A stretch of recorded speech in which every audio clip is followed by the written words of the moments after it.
Donc, ce qui va être rigolo, je pense, à travers du coup les vidéos, si vous avez envie de les suivre sur le long terme, c'est que vous allez voir ce que c'est un couple dans l'entrepreneuriat.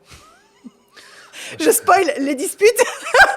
Non. On a construit une entreprise à plus d'1 million d'euros de chiffre d'affaires par an, mais là, on a envie de passer au next level. On va aller essayer d'atteindre les 10 millions. Ce qui va être intéressant, c'est qu'on va essayer de le faire différemment que d'autres entrepreneurs et on va vous expliquer comment.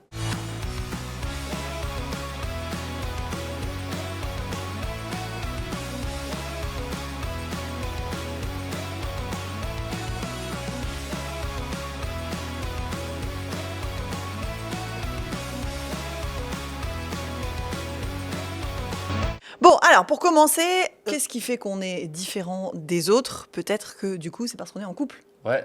Enfin, c'est pas bizarre d'être, enfin, c'est pas différent d'être en couple, mais dans la thématique vente et couple, moi personnellement, j'ai pas d'exemple spécifiquement en tête. Après, toi, Ouais. t'es plus à regarder ce qui se fait, mais Bah non, déjà, il y a peu de femmes quand même, donc... de plus en plus quand même. De plus en De plus plus en quand plus, même, ouais. Ouais. mais voilà, donc mes couples, non, clairement pas, et même dans la sphère en général, on peut entendre beaucoup que c'est une erreur à faire, jamais je pourrais travailler avec ma conjointe, blablabla, blablabla, et effectivement, on l'a tenté. On l'a tenté et ça fait 7 ans. Et ça fait 7 ans maintenant, ouais. Ouais, on approche des 8. Sachant que du coup, ça fait combien de temps qu'on est en couple? Ça fait... Non, normalement, c'est les femmes qui savent ça, mais dans notre couple, c'est lui qui sait ça. Ça fait 10 ans. Ça fait 10 ans, voilà, c'est ça. Donc on s'est mis en couple, 2 ans de... 2 ans et demi après. Ouais, 2 ans et demi après, ouais. Après, franchement, si on reparle des premiers moments où on a été ensemble, très rapidement, on parlait Oui, c'est de vrai. monter un hôtel ensemble, etc. Très vite, ça a été... on s'est projeté dans des projets entrepreneuriaux ensemble, quoi. Exact.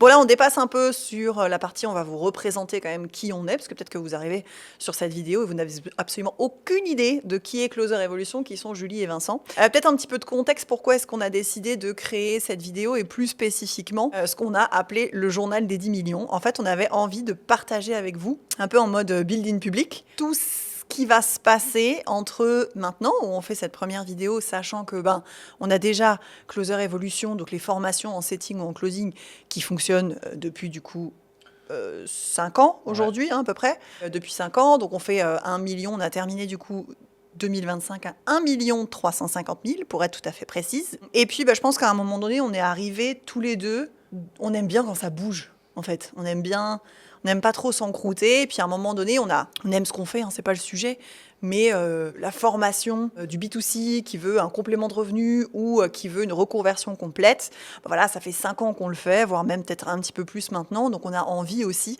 d'aller, comment je pourrais dire, voir d'autres horizons et grandir, quoi. Ouais, un entrepreneur a envie d'entreprendre, mais ce qui va être justement intéressant, c'est qu'on veut créer quelque chose qui va renforcer aussi cet univers de la formation.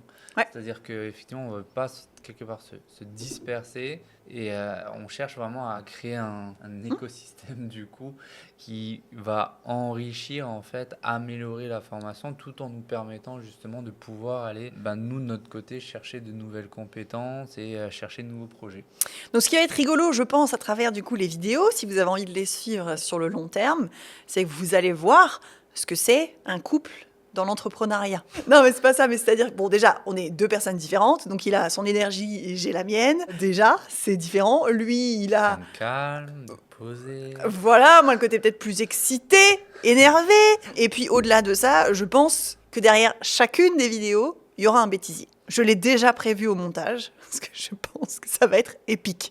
Des fois. Pas toujours. Est-ce qu'on pourrait refaire un petit contexte de qui on est et où en est Closer Evolution aujourd'hui pour celles et ceux qui ne nous connaissent pas? Alors, qui nous sommes? Alors moi, je vais me définir comme du coup Vincent en couple du coup avec Julie, accessoirement, et du coup papa de 2 enfants, Lucas et Zoé. 4 et 6 ans, je précise. À l'heure où... Pourquoi c'est important? Parce que du coup, ça veut dire qu'on a commencé Closer Evolution quasiment au moment où Lucas est né en fait. Ouais. Mais bref, dans des bons points et dans des points un peu plus difficile. Mais voilà, donc ça me définit beaucoup. Je dirais à côté de la vente, plutôt passionné aussi par le sport. Et voilà, avec Julie, du coup, on s'est rencontrés en 2015.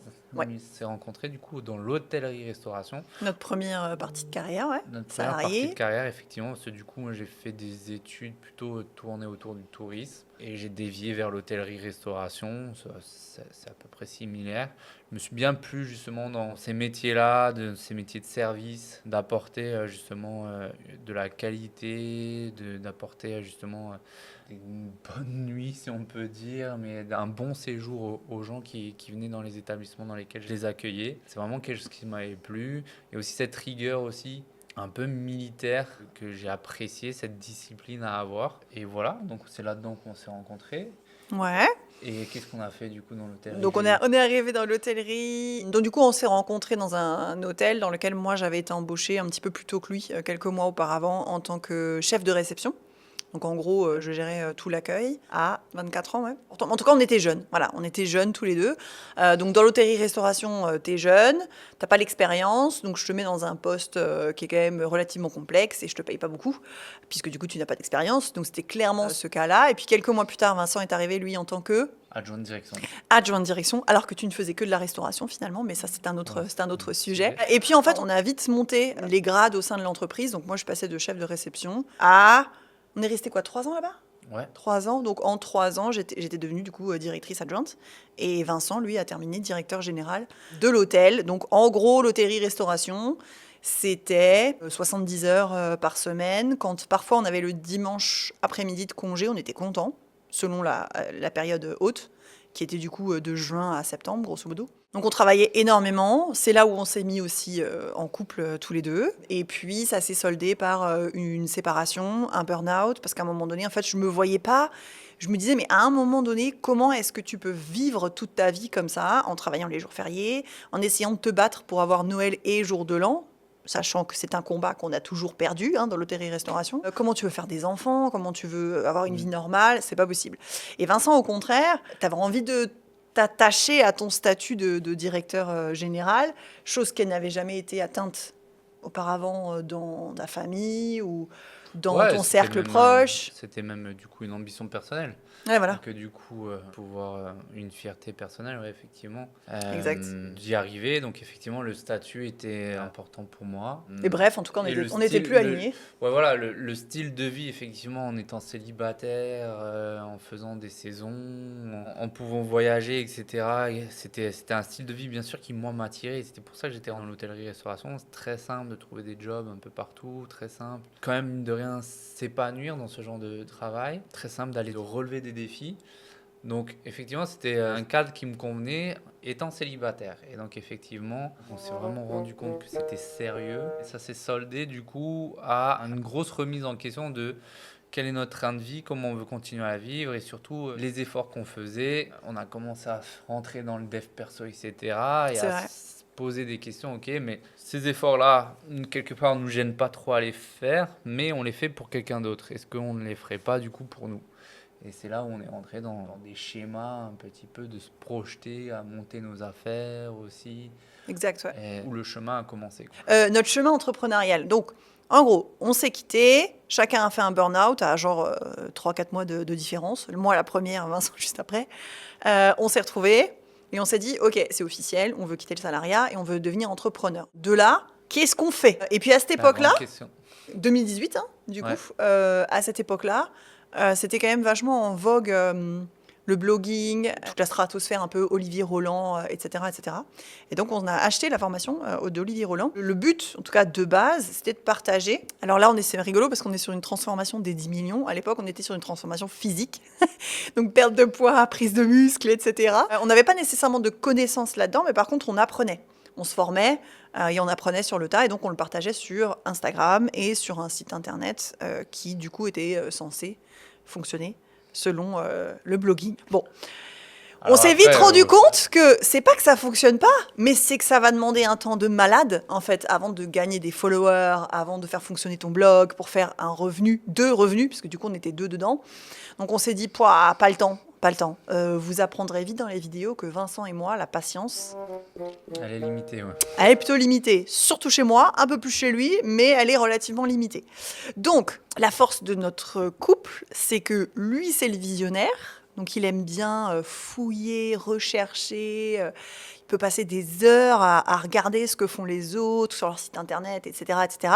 Donc, ce qui fait qu'il a une belle, je trouve, culture entrepreneuriale, de la concurrence aussi. Ouais. Mais bref, et moi, au contraire, dès que j'ai la direction, je fonce. En fait, je me pose pas 50 questions et moi, j'applique. Donc, lui a cherché d'autres moyens de se faire de l'argent, un truc un peu plus rapide. Et c'est là où il est tombé du coup sur Danlock et le closing. Pour vous la faire courte, il a acheté la formation de Danlock. C'était nos derniers 2500 €. On n'avait plus d'économie de côté, on n'avait plus rien. Il a très vite trouvé son premier client. Il a très vite fait l'équivalent de son salaire de directeur, mais en ayant une vie normale, en travaillant depuis la maison, en n'ayant pas besoin de se lever à 6 h du matin ni de se coucher à 23 h, en pouvant faire du sport et en continuant, du coup, ce blogging sur la santé, le bien-être, etc. à côté. Parce que du coup, moi, j'étais pas tout à fait convaincue que le closing allait fonctionner. Donc j'ai dit, tu sais quoi, fais du closing.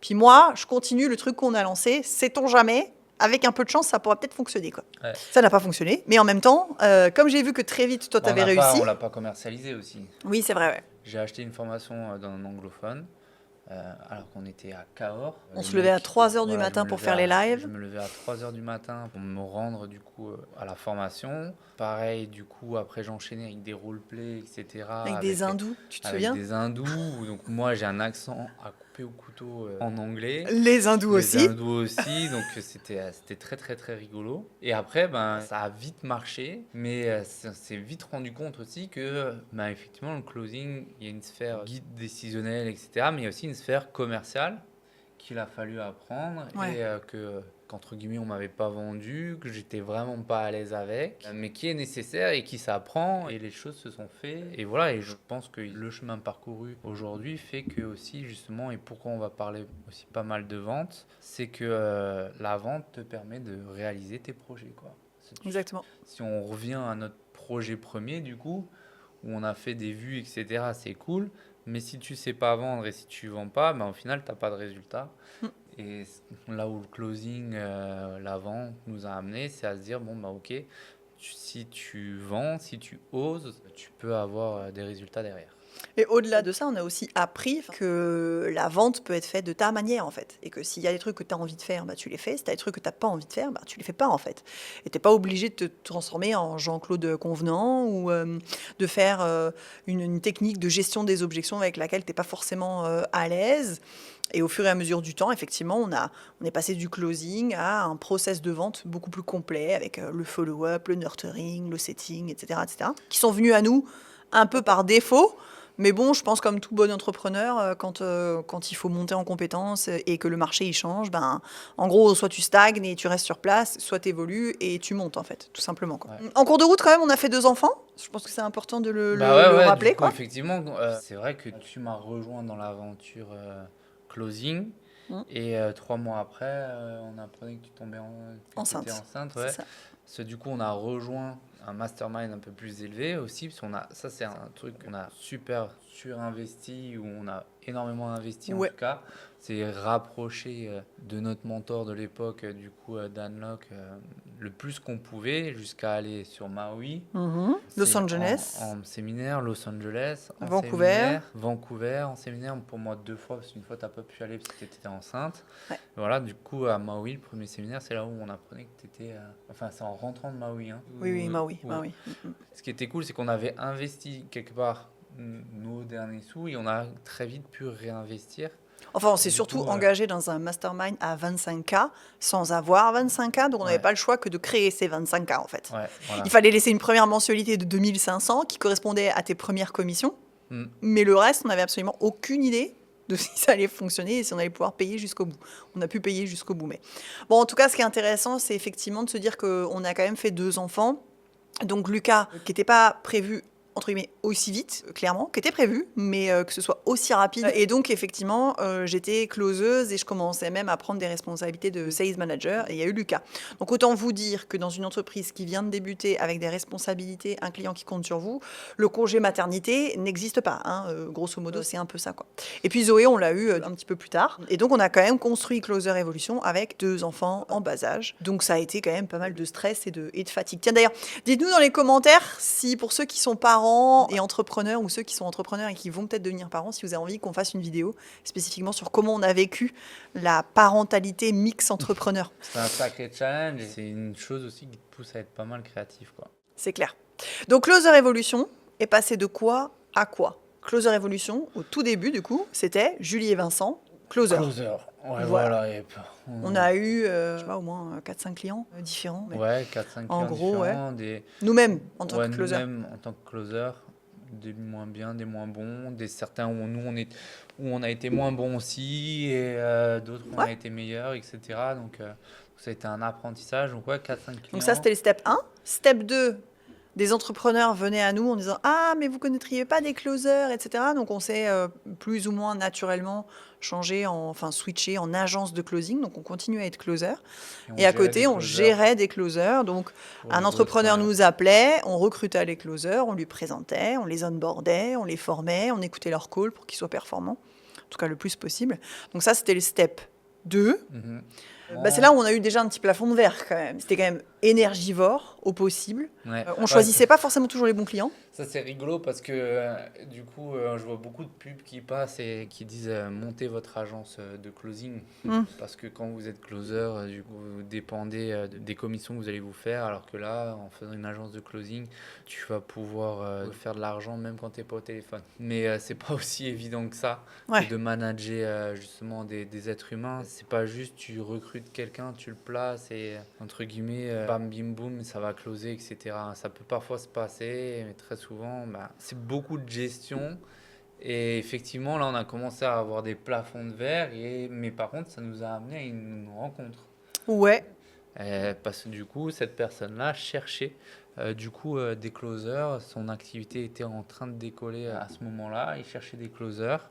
Et ça s'est transformé en moi, j'ai essayé de le closer. Et c'est lui qui t'a closé. Et cette personne-là, c'était Alex Dana. Donc, un des cofondateurs de Live Mentor. Ouais. Qui nous a dit venez, je vous accompagne et on restructure la boîte de manière à sortir un petit peu de ce goulot d'étranglement dans lequel on était dans l'agence de closing. Et c'est comme ça qu'il nous a conseillé de diviser l'activité en 2. Donc Vincent gardait le pôle Sales Manager externalisé et moi je créais le pôle organisme de formation. Et donc c'est comme ça que Closer Evolution s'est transformé au fur et à mesure comme organisme de formation. Donc, il s'est quand même passé beaucoup de choses. Ce serait difficile, je pense qu'on en fera toute une vidéo, mais en gros, aujourd'hui, à l'instant T, Closer Evolution, c'est quoi? Donc, Vincent est toujours Sales Manager externalisé pour un gros client qui lui prend 50% de son temps. C'est une grosse équipe, c'est 3 millions d'euros de chiffre d'affaires? Effectivement, c'était ça. Voilà. 3 Plus millions nous. d'euros de chiffre d'affaires. Accessoirement, Sales Manager chez nous, chez Closer Evolution, évidemment. Ouais. Et de l'autre côté, du coup, l'organisme de formation. Donc, il est passé par beaucoup de stades, mais en tout cas, au moment où on vous tourne la vidéo aujourd'hui, c'est principalement une formation en setting ou en closing qui dispose de sa propre certification France Compétences, donc Calliope, tout ça. On a formé jusqu'à présent plus de 1600 élèves. Il y a plus de 800 entreprises qui sont venues à nous pour nous dire « coucou, vous n'auriez pas un setter ou un closer ?» Service gratuit. Aujourd'hui, en tout cas, la mise en relation. 800 nouveaux leads à peu près par mois. Et donc, en chiffre d'affaires, l'année dernière, en tout cas en 2025, 1 350 000. C'est ça. En termes de nos équipes, ce qui est intéressant de savoir, c'est que du coup, pour faire ce chiffre-là, en termes sales, on va avoir 3 sales, donc 3 closers et 2 setters. Ouais. Du coup, à ce stade-là où on parle. De toute façon, l'écosystème Closer Evolution, aujourd'hui, si on compte vraiment tous les prestats, même ceux qui bossent peut-être qu'une demi-journée par mois chez Closer Evolution, on est grosso modo 25 au total. Et sur l'autre équipe, du coup, en termes sales, je suis à 6 sales et j'étais à 4 setters. Effectivement, je suis passé à 3. Donc voilà, c'est à peu près ça. Bon, alors maintenant, le plan des 10 millions, comment on va y arriver ? Qu'est-ce qu'on a dessiné dans notre tête pour réussir à atteindre les 10 millions? Alors, peut-être que déjà, on pourrait commencer par la question, pourquoi les 10 millions? En fait, on est bien à 1,3 million. Pourquoi les 10 millions? On est bien à 1,3 million. En fait, alors moi, c'est plus du coup en termes de jeu. Parce que tu as réussi à faire un, ben, tu as envie de faire deux, puis tu as envie de faire trois, etc., etc. Donc le chiffre 10 millions, c'est vrai que moi, à terme, effectivement, c'est 10 millions que j'aimerais avoir. Donc là, on parle de 10 millions de chiffre d'affaires, mais à terme, moi, c'est 10 millions le chiffre et je l'aimerais l'avoir sur mon compte en banque. Mais bref, pourquoi je veux l'avoir sur le compte en banque? En fait, c'est tout simplement en faisant du placement même sécurisé, ces 10 millions me permettraient justement, entre guillemets, de prendre ma retraite et de ne plus avoir besoin de travailler. Et même, d'après moi, mes calculs, s'ils étaient bons, mes enfants n'auraient pas besoin aussi de travailler. En tout cas, s'ils ne tapent pas dedans. Et tant que je suis là, ils ne pourraient pas taper dedans. Mais du coup, ça crée des revenus sans avoir besoin de prendre des risques farfelus ou de gérer de l'immobilier, etc. Non, mais en fait, je pense que c'est l'idée du fait qu'on a envie de se construire un truc vraiment plus grand. Et pourquoi? Je pense que tout simplement, on est des gens qui s'ennuient relativement vite. Enfin, pas s'ennuyer, mais quand on a, entre guillemets, tout vu de ce qu'on avait à voir, il faut qu'on continue à grandir, sinon on s'engueule tout le temps, c'est la catastrophe, c'est compliqué. Et Et un puis parce qu'on a envie de entrepreneur, construire un ouais. truc plus grand, parce qu'on est ambitieux, en fait, tout simplement. Ouais, ouais, et un entrepreneur a envie d'entreprendre. Donc il a besoin de créer, quoi. Euh, Exactement. et donc là, on est Exactement. quand même focus depuis 6 ans, Ouais, six ouais. sept ans, ce qui arrive quand même à très peu d'entrepreneurs que d'être focus autant de temps, surtout dans l'ère actuelle où on vit, où tu vois des milliards d'opportunités devant toi. Et ouais, ce qui est intéressant, c'est qu'on arrive à 10 parce que du coup, effectivement, on a plusieurs piliers qu'on a envie d'aller créer qui est à peu près... parce qu'on pourrait aller chercher les 10 millions dans l'univers de la formation. On pourrait clairement. Mais on n'en a pas Euh, envie, par contre. mais ouais, ça, on n'en a pas envie. On a envie que l'organisme de formation, on n'a pas envie de former 1000 closers par mois. Je dis pas que le marché pourrait pas l'absorber, mais c'est pas ça qu'on veut faire. C'est plutôt trouver comment justement faire que les 50 personnes qu'on a tous les mois, ces 50 personnes-là réussissent de manière exponentielle et de la valeur le plus possible sur le marché. Et donc du coup, comment on va pouvoir, quelle brique on va pouvoir apporter à côté justement pour réussir à faire ça en fait. Et c'est là où du coup, ben, des idées sont venues. Et voilà, je sais pas, tu vas aller plus loin maintenant ou c'est quoi Bah, l'idée? je pense que c'est juste important de se dire que, effectivement, je pense que quand on fait que de la formation, surtout je trouve à l'ère de l'IA, où le consommateur peut avoir beaucoup d'informations déjà gratuites, où il faut quand même développer une expérience pour plus de satisfaction. Ça peut être un peu énergivore. Alors non pas que tout le reste que tu crées, il n'y a pas besoin de satisfaction, mais ce que je veux dire, c'est que dans le monde de la formation, moi personnellement, je trouve que ça met une grosse pression quand tu y réfléchis. Les gens quand même dépensent de l'argent pour avoir un résultat, et donc toi, ton seul et unique job, c'est de faire en sorte qu'ils aient atteint ce résultat. Donc je trouve ça un peu oppressant par moment. Et puis le fait de faire beaucoup de formations, bah, ça reste aussi des coûts. Parce que on n'a pas envie de faire une formation qui est 100% faite par l'IA, on a envie d'avoir des êtres humains derrière. Et les êtres humains, ça coûte de l'argent et puis ça demande aussi beaucoup d'énergie. Donc en tout cas, en gros, ce qui est dans notre tête, c'est on garde le pôle formation, mais on va aller l'étoffer un peu, mais pas forcément avec l'avatar B2C. On va essayer d'aller chercher d'autres avatars. Je pense que l'avatar B2C, effectivement, comme tu l'as dit, on va continuer à améliorer l'expérience, les résultats, etc., etc. Mais en gros, l'écosystème des 10 millions sera composé de l'espace, le pôle, entre guillemets, formation. Ça, c'est toujours important pour nous, on ne l'enlève pas. Un pôle IA, SaaS, en tout cas, il y a un truc là-dedans qui nous attire clairement tous les deux. Mhm, Et un pôle, clairement. au contraire, plus dédié au B2B, avec là, au contraire, consulting, mentorat, pas formation, mais vraiment accompagnement, quoi. Ouais, voilà, vraiment accompagner C'est du ça. coup les entreprises à recruter leurs premiers setters, ceux qui sont vraiment dans cette phase très difficile des 20K, 30K où ils passent beaucoup de temps du coup au téléphone, mais ils doivent aussi réussir à passer assez de temps et du temps de qualité avec les personnes qui vont recruter. Vraiment une période charnière sur ces personnes-là. J'aimerais vraiment, vraiment bien les aider en plus grand nombre que je le fais déjà. Et puis après, voilà, aller plus loin encore pour ceux qui en ont deux closers, trois closers, quatre closers, permettre justement d'avoir des facilités à les guider, à les faire performer, à les leader et à les recruter aussi, tout simplement. Exactement. Et puis le fait qu'on commence aussi cette playlist, entre guillemets, ce build-in public avec le journal des 10 millions, on aimerait bien du coup faire aussi de Closer Revolution un média, puisque du coup, si vous allez regarder le compte Instagram et LinkedIn de Vincent, on est quand même vraiment plus contenu spécialisé pour justement les entrepreneurs, pour les aider à recruter leur premier setter, leur premier closer, à faire grandir leur équipe commerciale, à scale leur équipe commerciale. Ça, c'est plutôt son dada à lui. L'Instagram Closer Evolution, ça c'est plutôt mon dada à moi. Donc c'est pour toutes les personnes qui veulent se reconvertir, faire un complément de revenu, devenir freelance, ou peut-être les personnes qui sont déjà aussi freelance dans la vente pour mieux vendre. En tout cas, faire de la vente leur premier levier de richesse, si on peut dire ça comme ça. Et puis il y a du coup ici ce build-in public où on partagera, je pense, plusieurs insights pour finalement les 3 avatars auxquels on s'adresse. Parce que du coup, pourquoi est-ce que c'est important de garder une ligne directrice qui est du coup la vente, chez nous quand même. Alors, sur cette chaîne, en tout cas sur ces vidéos où on sera tous les deux, on va pas parler que de vente. À un moment donné, la vente, c'est bien, mais on aime bien aussi parler de justement comment on va atteindre ces 10 millions. Donc ce sera beaucoup le building public, on va parler business, on va parler argent, on va parler couple, peut-être famille, si jamais. Exactement, doute, peur, voilà, etc. Et bien évidemment, vente. Donc pourquoi la vente? Parce que je pense que vous l'avez compris en long, en large, en travers, c'est la vente qui nous a permis de changer de vie. C'est la vente qui permet de changer de vie à plein de gens. Tous ceux qui, en tout cas, nos élèves qui réussissent les formations, changent de vie grâce à la vente. Et puis parce qu'on pense que il y a des faux semblants sur la vente. Il y a des peurs, des croyances sur la vente. Et qu'en fait, on les avait aussi et on a réussi à les dépasser, quoi.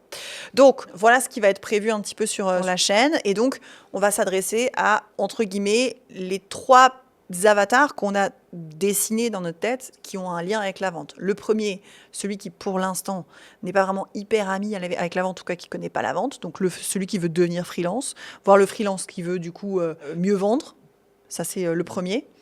Le deuxième, c'est celui qui vend, mais qui n'est pas encore tout à fait prêt à scale, à aller chercher une équipe commerciale plus de plusieurs personnes. Et au contraire, le troisième, c'est celui qui est prêt à scale, qui est prêt à aller chercher, lui aussi, potentiellement les 10 millions, voire plus. Ouais, voilà.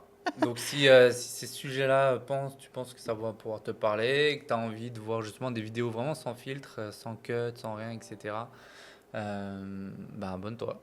Exactement. On se retrouve pour la prochaine vidéo. À plus. Ciao, ciao. On a construit une entreprise à plus d'1 million d'euros de chiffre d'affaires par an, mais aujourd'hui, on a envie de... Déjà, ça commence bien. Je suis passionné aussi par le sport. C'est un endroit où je me suis pas mal réfugié. Et donc... et voilà, donc c'est là-dedans qu'on s'est rencontrés. Ouais. Et qu'est-ce qu'on a fait du coup dans l'hôtel? Donc on est arrivé dans l'hôtel. Je crois pas que tu te sois vraiment rendu compte que c'était sérieux avant qu'on se quitte. Oui, non, bref, je pense la claque que t'as pris, tu t'es dit, ah, peut-être que oui, là, c'était sérieux, ouais, peut-être. Mais bon, on va pas, c'est pas une chaîne love, hein, c'est une chaîne vente. Surtout moi, j'avais pas un a priori, genre, on va faire de la vente. Ouais, bof, la vente, c'est pas franchement sexy. À peu près 800. Pourquoi tu me regardes comme ça? T'as pas l'air au courant des chiffres? Si. Ah ouais, d'accord. Non, mais si je dis une bêtise, faut me le dire. Ouais. Non, c'est bon? Non, c'est bon. Ok, d'accord.